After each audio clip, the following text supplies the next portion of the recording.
Hello and welcome to my office. You've never been in here before, and that's because it's new. I feel very inspired just by being in here. I hope you enjoy my colorful little corner of the world. There is one problem, however. Since I've never filmed in here, I have to find the right spot to film. Maybe in the rocking chair. Perhaps the desk. A non-aesthetic kitchen. The window seat is always a wonderful option.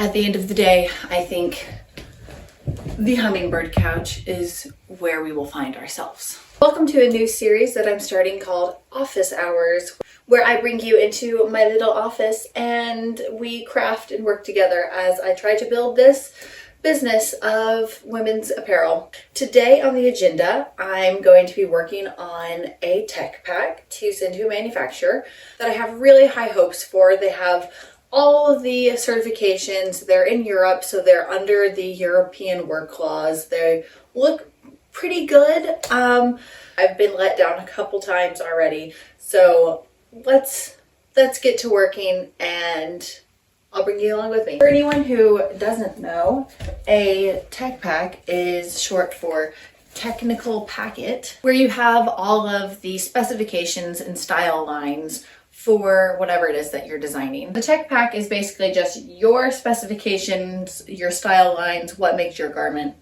special, what are they even making. And so I am working on one of mine today. For a very basic piece, I posted that on my shorts by now, but I'm making another one. So I'm going to bring you on with me and you can see what it is to make a tech pack. At least what I think it is to make a tech pack. Who knows? I could be doing it totally wrong, but from everything I've learned, this is correct. Manufacturers are a little bit deceiving because they'll basically say that they can make anything and everything. And that they give really generic things like, we are ethics, we are standards, we are safe people, we are nice. And there's no like third party accountability.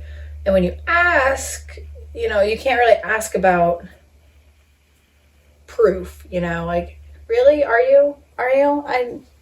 In what ways do I know this? So I find it necessary to have third-party accountability. Manufacturer being a country that enforces ethical practices. There's too much waste, there's too much exploitation, and I don't want to be a part of it.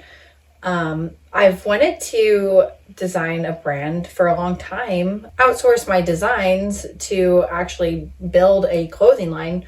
That's been a dream for a long time. It just feels so icky because of how much corruption is just totally normalized in the industry. Something about myself, I was a model for a couple of years as a teenager, and I'll give you the inside scoop. Guess what? They thrive off of exploitation. I remember going to different shows where different models and we were told not to talk to each other about how much we were being paid because some of the girls there weren't being paid.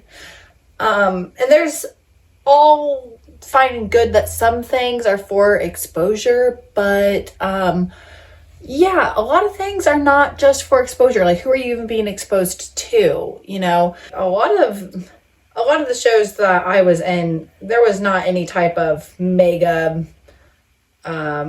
agencies in the crowd. There were people with their brands and they just needed cheap models. That's what it was. And not every interaction was like that, but I did talk to the other models about what they were making, and a lot of times there were at least a few girls there that weren't getting paid. And that's just on the advertising front. That's not even on the development front. I understand that some designers might be cutting costs because they can't afford to do what they're doing, or they can't they don't know how to cut costs in better ways. But yeah, I just think that's wrong. And so did those girls. I feel like if you can't pay somebody, then at least hire a friend or family member that is okay with that, not somebody who's trying to make it their career. My baby's awake, so if you hear a rattle, that is him. I have a special features kind of like tab on this tech pack to try to explain the functionality aspect in this dress. I'm making a maxi dress that is kind of like a tank top style with contrast binding. I feel like that will make it colorful, bright, and happy. But there is a dress I have made that has this feature, and it is so practical because it doesn't have sleeves. You could definitely wear it in the summer and put a jacket over it and wear it in the winter. I have made a dress like this before where the top panels, it's like two V shapes that attach overlapping. They don't attach to each other, but they attach to the skirt part. And so you can pull either side down while the other side still stays intact. If that makes sense, if I'm explaining that well. It's so handy for nursing because it's so handy for nursing or just for size versatility. It will stay on your chest without, like when you bend over, because there's two panels. I'm trying to say that in less words and more clearly.